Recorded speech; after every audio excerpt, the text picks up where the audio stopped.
All right, and I believe we are back. And now we got the next game in the series, Monkey Island 2, LeChuck's Revenge. And here we have a menu screen. We get to check one between Monkey Island 2 just regular or Monkey Island 2 light. The main any percent is just done on the normal difficulty here, and light has its own category, and it's a cool run in and of itself. But we're going to do we want it all the puzzles, all the work. Anything to cover? Oh, one big thing to cover. So the first, really quickly, The Secret of Monkey Island was done on the CD DOS version of the game.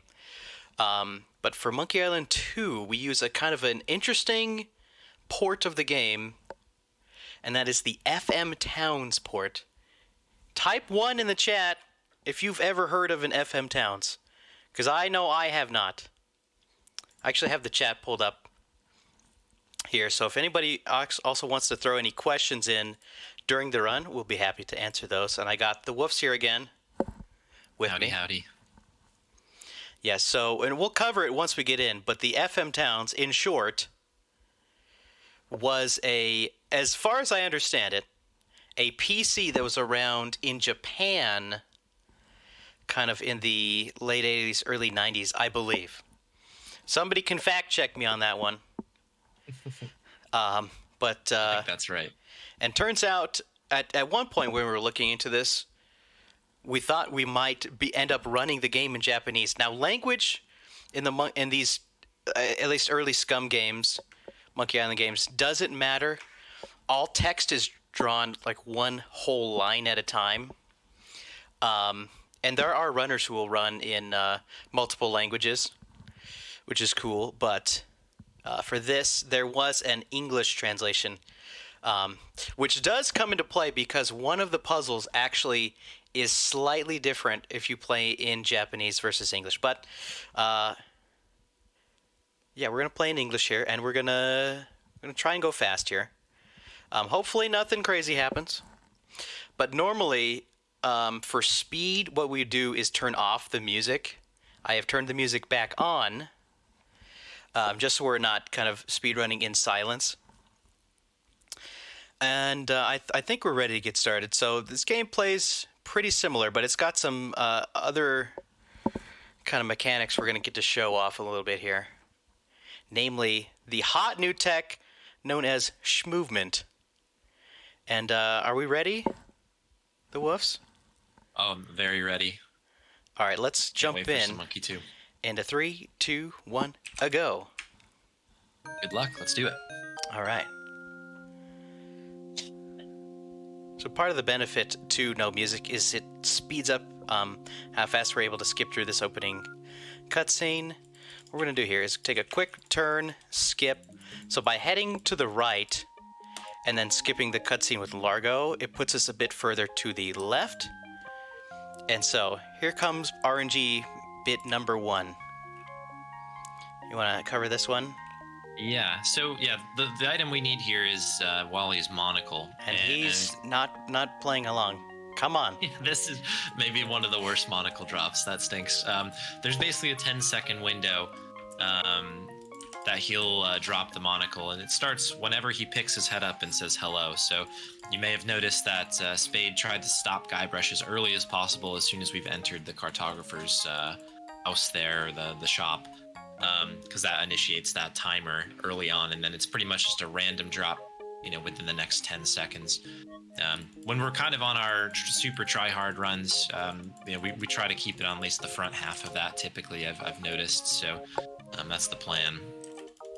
A little bit of text manipulation there to get the right animation with the bartender. So by holding, allowing that line of text to kind of exist a little bit longer on the screen, it holds off the bartender from doing that kind of cleaning the glass animation, which you actually have to wait for that before interacting with him any further. So that's a small improvement on that. Yeah, and so eagle-eyed viewers might notice our kind of inventory might look a little funny here. Why is that, the Woofs? Well, I think what you're referring to is, of course, the fact that we're running in the FM Towns version. You don't have that lovely purple color on the verbs, and some of the colors on the items are a bit different. But yeah, it has this nice golden brown color, which was kind of specific to the FM Towns version. I know that was a bit of a change for me, moving from purple, used to the purple stuff, moving into the brown. It was cool. Yeah.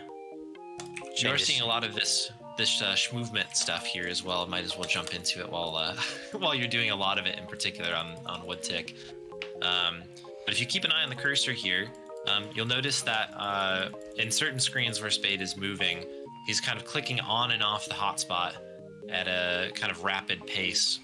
So what's been found is that for whatever reason, by kind of adjusting the movement ever so slightly of Guybrush, you can see it right there, little flicker up at the top there. Basically, as Guybrush is changing sizes, and it seems like it happens when he's getting smaller, in particular, as in walking away from the camera. The movement speed is supposed to, I think, slow down or something, like it normally, to kind of make it seem like there's a 3D plane going on. But by doing this kind of click on and off rapidly thing, it sort of resets the movement a little bit. And again, we're guessing a lot here. It's brand new tech. Mm-hmm. But I guess the long and short of it is it makes Guybrush move faster. Yeah, I think if you were just to click on it, you'd go much slower. It's kind of maintaining, like keeping that faster speed before it decreases as he's getting smaller, is my understanding. Yeah. So it's basically trying to maintain a nice quick pace, and that's kind of a good sort of segue into some of this run's biggest sort of challenge and sort of tech, I guess, is all around movement. It's something that you wouldn't think about in an adventure game. We're not doing any platforming or any, we're not moving in a more traditional video game sense, but we really are going from place to place quite a lot. And so by being able to kind of make sure Guybrush is going in the straightest possible line to each location is actually harder than it seems. There's certain places where we're clicking in certain times to sort of hold Guybrush's hand and bring him to the right spot in the correct way. So anytime you see the overworld map in particular, there's absolutely some specific movement going on. It's not just kind of click the spot and wait. There's a lot of extra stuff going on. Yeah, the auto pathing tends to be quite jagged. Okay, there's a big dialogue section here. I'm going to focus. Yep. So this is another one of these things like with the cannibals in Monkey Island one we were talking about earlier, where Spade is taking certain dialogue options and then doing a cutscene skip at a very specific time after we get the answer for it, and then doing that over and over and over and kind of throughout the dialogue trees, trying to have the shortest path. Also. That was very good, yeah. It was so quick that I couldn't even finish the explanation before you were done. Some more movement going on here. You can see the twirling in the corner there. It does work with the coffin when you're moving to the west here. But another one there. You can see that the click past Woodtick, then onto Woodtick, that allows Guybrush to take a perfect diagonal up there. If you just click on Woodtick, he kind of meanders, and casually that's fun and all good and stuff. But obviously we've got a train to catch here. So Chester, please. Oh no. Okay, that Chester. It's not as bad as it could have been. Yeah. So the rat there, which we call Chester, I think the official name is Monster, but the community lovingly calls that rat, or maybe unlovingly, I don't really know, calls it the rat Chester. But that's a bit of RNG where it's kind of a race between Guybrush and Chester to get to the box where the cheese squigglies are. We want to try to beat Chester there, because if Chester kind of comes in contact with Guybrush, he'll freak out, and then it's effectively a time loss because we're trying to catch the rat in the box. But that one wasn't too bad. Chester did beat us there, but we kind of recorrected the route nice and quick. There's times where he'll run all over the room there, and that's if a problem. he gets past you, it can be quite a problem, because you kind of have to herd him back over to the box. But we're almost done with part one here. Part one,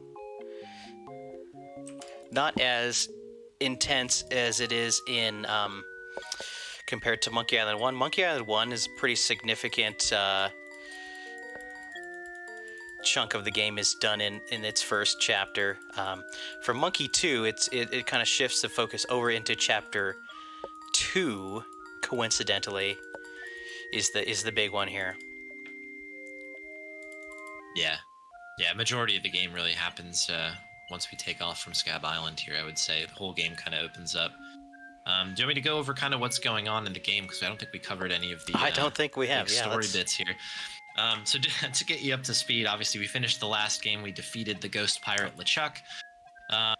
And yeah, all's well. Guybrush is a hero. So since the events of the last game, Guybrush has been just telling every person in the Caribbean about how he's the man because he defeated the ghost pirate LeChuck.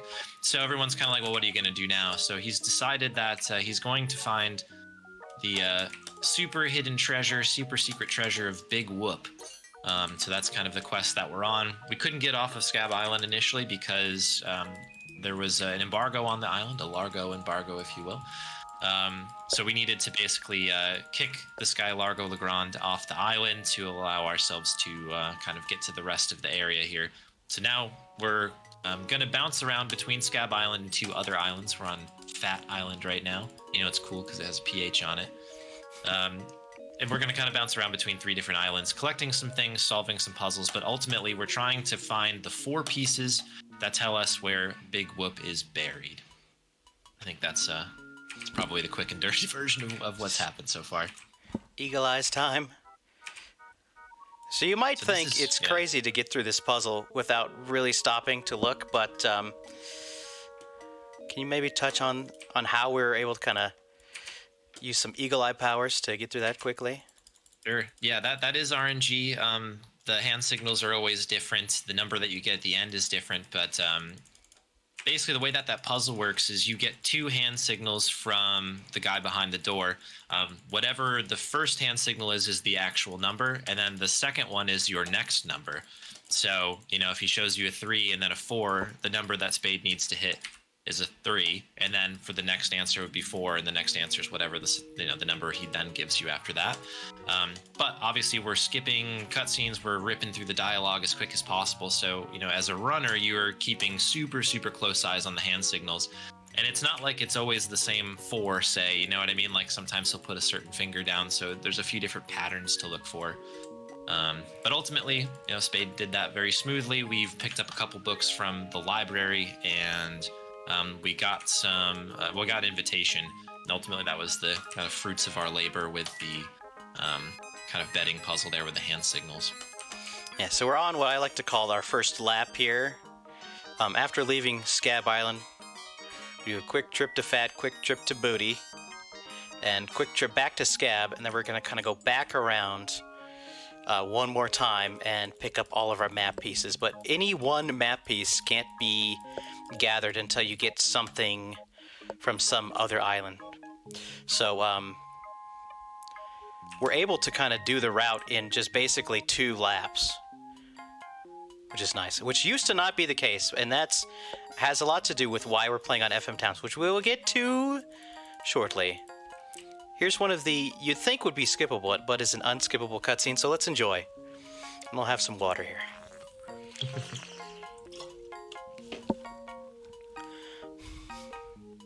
Someone get a doctor. My leg! Alright. The most notorious hitbox in the whole game. The metronome. You get the tunes. I'm glad the music's on. I love this little bit here. Yeah. And metronome. There we go. Nice. This is probably the second hardest dialogue. Let me see if I can nail it.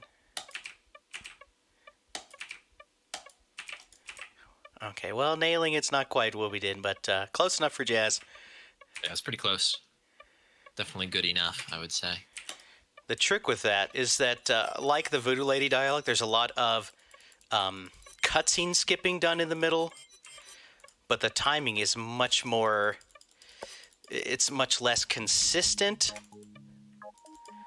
Yeah, I'd agree. But there needs to be a little bit more breathing, I feel like, at the end of each line. So the Voodoo Lady cutscene, I feel like you can really attack. As soon as you see a Voodoo Lady line, you can do the cutscene skip. But with the bartender, for some reason, there needs to just be a small, like, little breath before you do the skip. And it does feel inconsistent. That was a really quick trick, by the way, called Dread Warp, where Spade clicked on Captain Dread's ship there to leave the island and then immediately clicked back down into Woodtick. So basically just did a U-turn, but we still ended up in the ship, and that is a weird thing that just happens on Scab Island. So it's a nice little quick blink and you miss it tech, as you'd say. 1, 2, 3, 1, 2, click. There we go. And so we got another piece of RNG coming up here. Everybody's favorite. It's the wind. Oh yeah, this is... favorite is a strong word. But yeah, this is a huge part of the RNG, I feel like, at this point, especially since a lot of the other stuff has been a little bit more controllable at this point. But we do need the wind to blow at a certain point here so that we can should be fine. Win this contest here. I think you might be all right. Yeah, we're gonna catch it. Catch this cycle. There we go. Yeah, not bad. It was a little slow. Oh, I got the weird movement there. That's fine. So the wind does come in on cycles, but the length of cycle is random. So if you get 2 really fast cycles, you're gonna miss it, which is obviously not ideal. And then you have to wait for a whole nother cycle. But ideally, you can catch it on the second cycle. But coming up here, it's a good sign when you see a gust, kind of like as you're getting the flag set up. Yeah, but coming up here is the whole reason we're playing on FM Towns. Do you want to kind of prep that? Oh yeah, absolutely. So, yeah, the whole thing here is related to a fairly large sequence break that exists just in FM Towns. 4087. So, any folks who've played this game, you know that we have this little map piece here, and we're going to run after it, and then, you know, if you're playing it casually, it's going to blow down to the cliff at the bottom of the island here, and we now need to go and grab a fish from the back, talk to the chef, and then trade the fish for, nice big also slide. A little slide there. Nice little item slide. Saves a couple seconds. But in the FM Towns version, due to some hardware limitations, it actually never goes down to the cliff at all. It just immediately goes up to the tree here. So we're going to do another sequence break to get to the tree without actually breaking the ore here. And yeah, basically Guybrush is a Jedi, confirmed. It's the LucasArts connection here. And we're going to make it all the way up to the top here. We are going to break the ore here. We're going to take the little bone dance here, but we will get warped to the top. And that saves an immense amount of time back to back, basically skipping all of the things with the chef and the fisherman, and then you know, not having to take another trip back to Scab Island to have the ore fixed. So, you know, we're talking about minutes that got shaved off of the run, kind of when this came through. But this is the exact reason that we use FM Towns, as opposed to the Amiga version, which is the one that we used previous to this.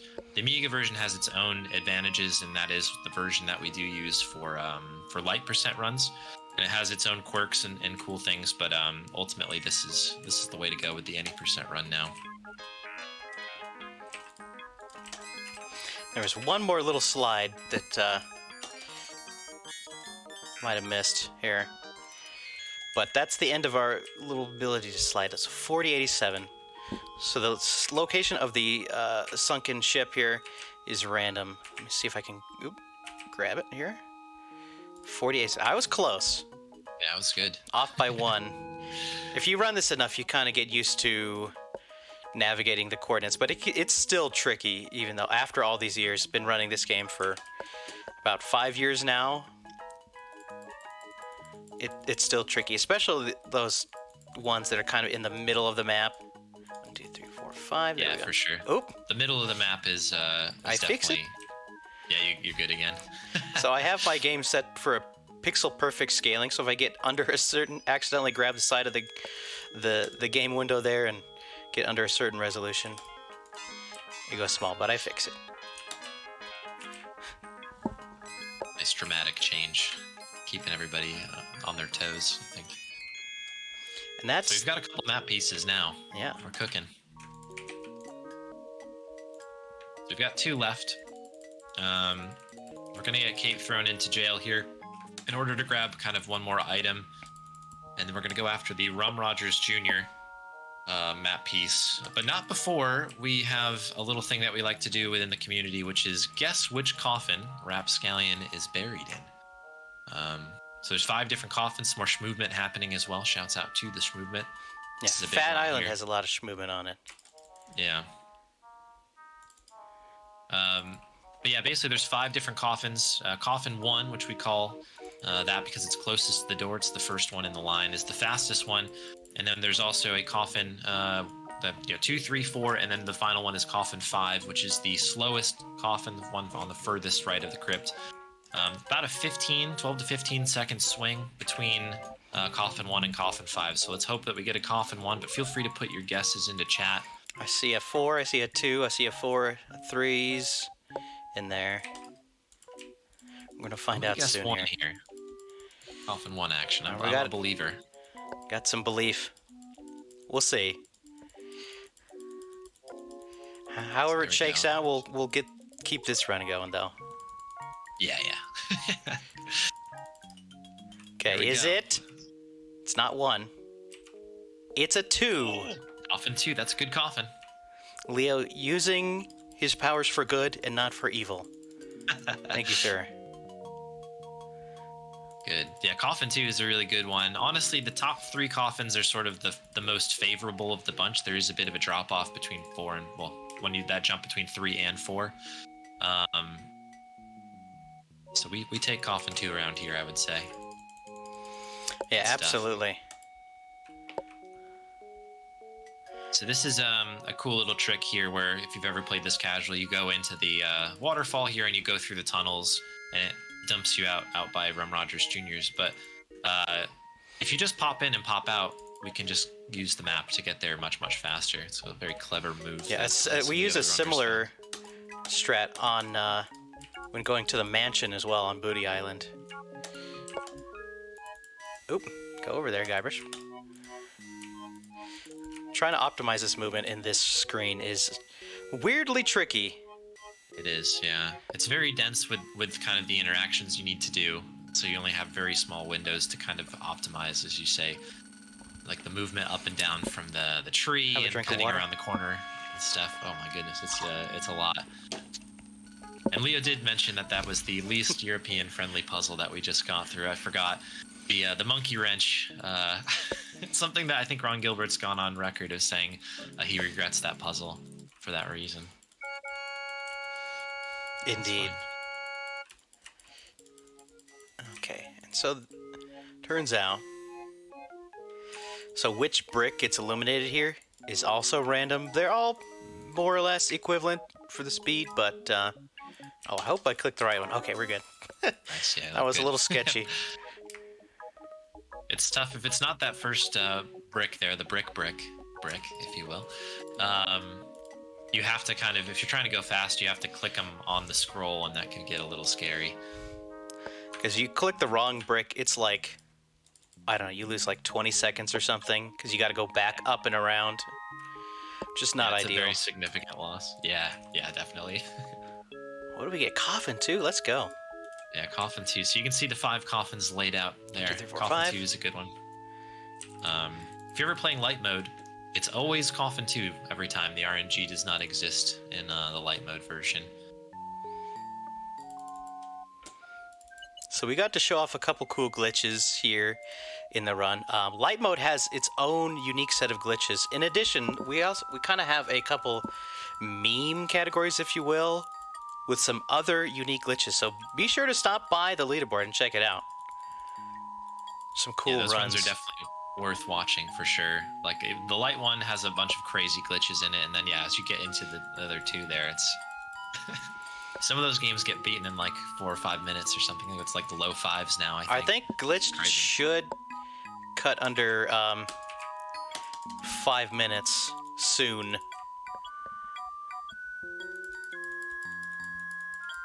Which is kind of crazy. The movement and stuff. Yeah, that makes sense. That is wild. Yeah. Speaking of schmovement, a little bit more schmovement here. There. So that the figure that was given to me on this particular one, so every time we take this coffin trip out west here, if you do proper movement, we'll call it, you can save almost a second there. I think it's like 0.8 of a second, 0.8, which is we take those. It's a lot. I think you've said this before, Spade, that Monkey 2 is a game of inches. It's a lot of very small optimizations, and they stack up to kind of create a big time save at the end. Obviously, we have a couple fancy, flashy kind of skips that save minutes and stuff, but the real meat and potatoes of this thing is in the little details. So those things matter. Yeah, I think it makes it a pretty satisfying run in the sense that learn one new thing, save one new second. There you go. Makes learning the run pretty fun. Use knob. Use knob. Use knob.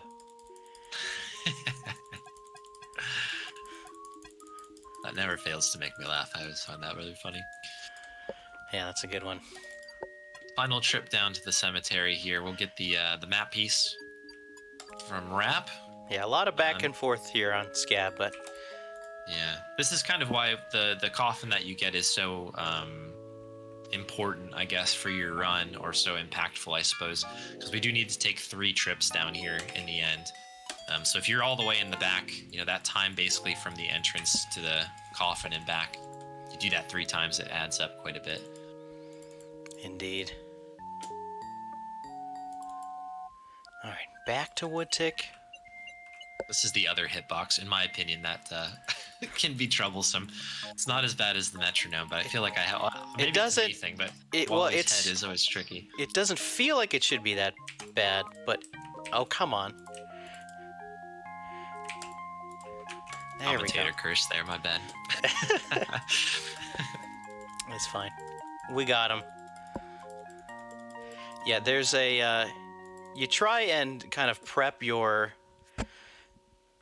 actions there. So you're giving the model lighthouse lens to Wally as a replacement monocle, and then you got to give him the map piece. You can kind of like start to, give map piece 2, but there's that one in particular. There's a weird little delay after you give the lens, where I think it's got to play out the animation of Wally kind of like picking it up or whatever.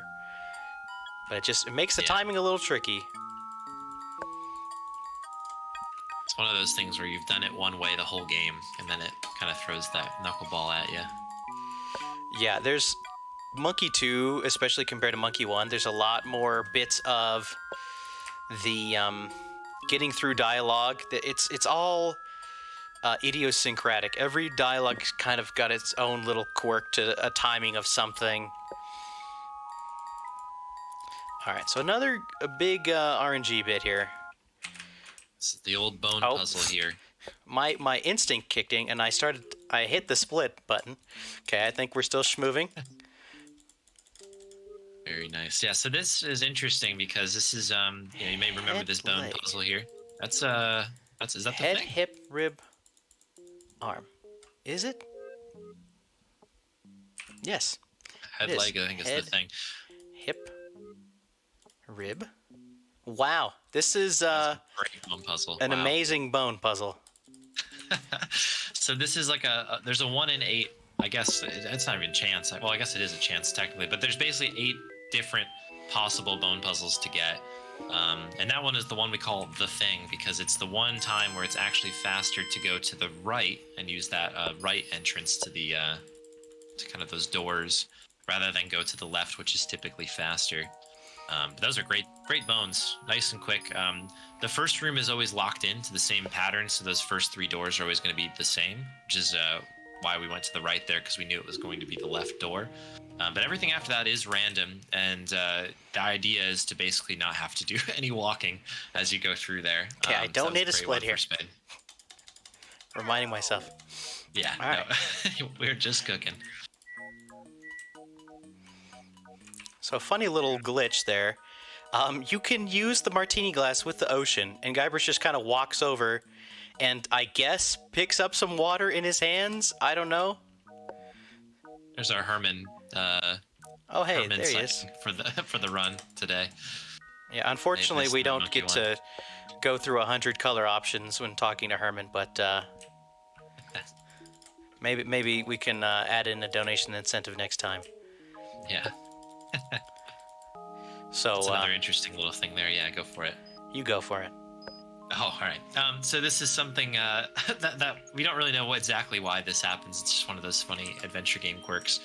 But we ultimately need to break that bottle. As you see, it has been broken in Spade's inventory. So to do this, I think there's a few different ways to actually go about doing this. But we use the bottle with the crowbar since it's already existing in our inventory. But you want to use the bottle with the crowbar rather than the crowbar with the bottle. And the reason for that, in the speedrun at least, is that there's an animation that's tied to using crowbar with bottle where Guybrush will stop and smash the bottle and you have to go through the animation.